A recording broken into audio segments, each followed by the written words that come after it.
हमारे लिए मिट गया। आज हम लोगों को भी मिटना पड़ेगा।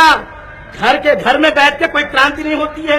जो अंधकार में रहते हैं वो क्रांति को घटित नहीं कर सकते। क्रांति वही लोग वो कर सकते हैं जिनके अंदर क्रांति करने की शक्ति होती है। गुलामों को गुलामी की जानी हो जाएगी तो वो बंद करेगा, बाबा साहब ने बोला। लेकिन अगर हमारा लोग अगर चाहेगा कि हम अपने आप गुलाम बने तो काम कैसे होगा? इसमें बाबा साहब की तो गलती नहीं है ना। तो बाबा साहब नाम की शक्ति जो है हमारे अंदर का उद्रेक हुआ। अरे बाबा साहब क्या है? ये दो आंख ये बाबा साहब है, ये दो कान ये बाबा साहब है, ये श्वास ये बाबा साहब है। अरे सारा जीवन ही जो बाबा साहब है। बिगर बाबा साहब तो अब जीरो है। ये बाबा साहब है इसलिए प्लस में चल रहा है, नहीं तो अब तो जीरो है, जीरो। अब प्लस में चलना है। आने वाले समाज को ये दिखाना है, हमारे आने वाले पीढ़ी को ये दिखाना है कि एक बाबा साहब हम लोगों के लिए मर मिट गया। एक बाबा साहब सारी जिंदगी इस समाज को बनाने के लिए अपने पेट को काटते रहा। बड़ी दुख की बात होती है, कभी कभी हमने तो क्रिटिसाइज नहीं करना चाहिए, लेकिन ऐसे हो गया है समाज के अंदर कि आज समाज में लीडर लोग समाज का पेट काट के अपना पेट भरते। एक बाबा साहब था, अपना पेट काट के समाज को बनाया, और इन्हीं लोगों ने जिन्होंने बाबा साहब के बाद में आए समाज का पेट काटा और अपना पेट भर दिया। बड़ी दुख की बात होती है। लेकिन आज इस धम्म दीक्षा को साक्षी रखकर, इस बाबा साहब की और भगवान बुद्ध की फोटो को साक्षी रखकर आपको कहना होगा, हे बाबा साहब 47 साल तक हमने गलती की, माफ कर देना। हमने बहुत भूल करके रख दिया था। तेरे नाम पर तो हमने खाया पिया, 3 वक्त की रोटी मिलती है, अच्छा घर मिल गया है, अच्छा कपड़ा मिल गया है, हर कुछ अच्छा हो गया है।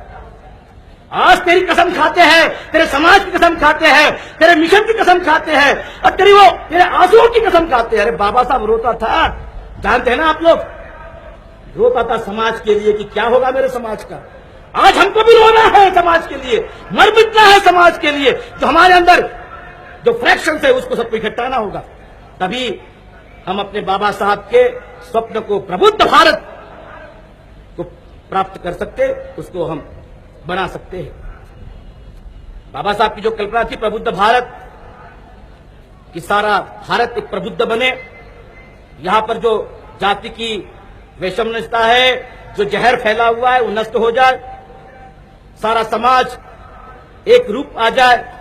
और इसलिए संविधान के प्रियम्बल में लिखा कि न्याय, बंधुता, एकता और भ्रातृत्व, justice, liberty, fraternity and equality. ये तो भगवान बुद्ध 2000 साल पहले बोले, उसी बात को बाबा साहब ने कायदे से बांध दिया। आप लोग जानते हैं कि नहीं जानते, मुझको नहीं मालूम। जापान की जब पहला संविधान बना, जापान का पहला संविधान 5वीं शताब्दी में, तो उनका संविधान का पहला आर्टिकल क्या था?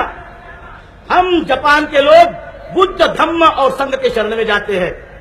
पहला आर्टिकल, हम जापान के लोग, ये राजा ने लिखा कि हम जापान के लोग बुद्ध, धम्म और संघ की शरण में जाते, पहला आर्टिकल।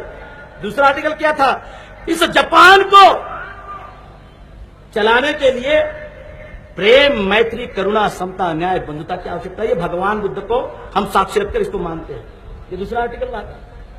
और तीसरा आर्टिकल क्या है कि भगवान बुद्ध ही हमारे देश का प्राणवायु है, प्राणवायु है हमारे देश का, ये वहां का संविधान बोलता है। आज हम